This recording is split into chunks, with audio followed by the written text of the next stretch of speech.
Okay, so let me share. Okay. Okay, so let's just straight up talk about first things first. How would we just do straight line quilting? I mean, I came up with really kind of three simple ways to do it.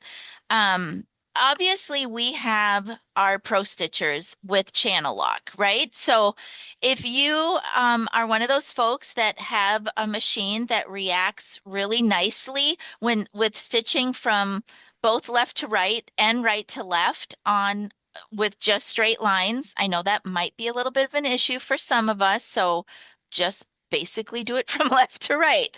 So, you're just going to grab your machine by the handlebars, come over, go ahead and put your machine in channel lock. Now, I don't really have that in simulation, but put your machine in channel lock and drive it over to the other side, a half an inch, or you want to come down 3/4 of an inch or whatever. Turn your Turn your measure function on, come down as far as you want, turn your horizontal on again, and go the other direction, assuming that your machine likes that. Okay. Okay. So very, very basic way to approach that. Another option is to use the move function. Okay. So I don't really use the move function all that often. I, on the newer machines, the move function and the way that the motors are and all of that, whatever's happening internally with our pro stitchers, it just doesn't go fast enough for me. It's too slow. Okay. On some of the older machines that have older gear styles, it goes much faster. So if you've never done Pro Stitcher Move, I want you to test your machine a little bit before you go full speed because the speed is different on machines. But basically, Pro Stitcher Move is just a function on your menu bar, and it allows you to just stitch in all of these directions without actually having to drive the machine with the handlebars. Okay, so go into Pro Stitcher Move, get your machine positioned where you want it for your straight line quilting, turn on the stitch button, turn on the continuous button. That means it's going to stitch continuously. And then here is where you're going to change your speed. Okay, so that might look like a stitches per inch button. It's not. It's a speed button. So the more you go up, the faster your machine is going to stitch. I think when you're at, let me see if it maxes out here in simulation. Yeah, it pretty much maxes out at 50, but again, 50 on my machine might not be the 50 speed on your machine. Okay, so if I was you, I would start somewhere in the middle so your machine doesn't jerk away on you. And then, of course, you're going to have to do your needle down, needle up to get your thread up. And then, like if you were going from left to right, just click your right hand arrow and it will start stitching across. Okay, if we want to take it a little bit beyond just moving from side to side, there are, and we've probably talked about these before, but there are those edge-to-edge designs that have been created by our lovely designers that are these long style edge-to-edge designs. And what the designers have done is made these, wider than we normally would, or they would normally would design an edge to edge, and they have pre-connected them for us. Okay, now this just happens to be a wavy line one. I'm sure there's other ones out there. Hint, hint, you could easily make your own in designer. I'm sure that Paco's probably going to show you something about that or take her course. Okay. Now, the only thing with these types of designs is advancing. Okay. So first of all, you have to make sure that in its raw form, it fits in your throat space. If you want the lines tighter, then use your grid, zoom in a little bit, take a look. Okay, I'm going to show you I'm going to show you two quilts that I did, and then I'm going to turn it over to Ellen.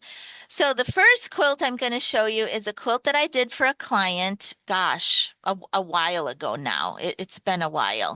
Okay, so if you look at this quilt, it's really just spirals that I got in our free library. There's 2 or 3 to choose from. I just went and got the spirals and I just randomly set them up. It was not a point-to-point continuous line. Okay, this one I did quite a while ago, and it was from a set from Pro Patterns. Okay, this is a little bit more in whole cloth style. Okay, so this quilt I did many moons ago after seeing a post by somebody from Handi Quilter that this set was available from Pro Patterns, used to be called Quiltable. And it's basically just, it's called Wide Rule Set. And I can show you in MKDI what it looks like. But it's basically just they're lines, but they actually can be used point to point. And so I used a combination of these. In the end, I really felt like it needed a little something. I mean, I loved the straight lines of it, but I felt like it needed a little bit more punch as a whole cloth to really delineate where those lines were. So I did some couching, and there I'm showing you what I couched on there. But down here, if I go a little bit further, you'll see all of these. This is part of that set right here, wide rule, and there's all these cool little things within them, and you can connect them. You can use all of the same one, or you can mix and match them. All right. So my most recent one that I thought of was Quilting Play from last year. And it's the idea that there's very big blocks.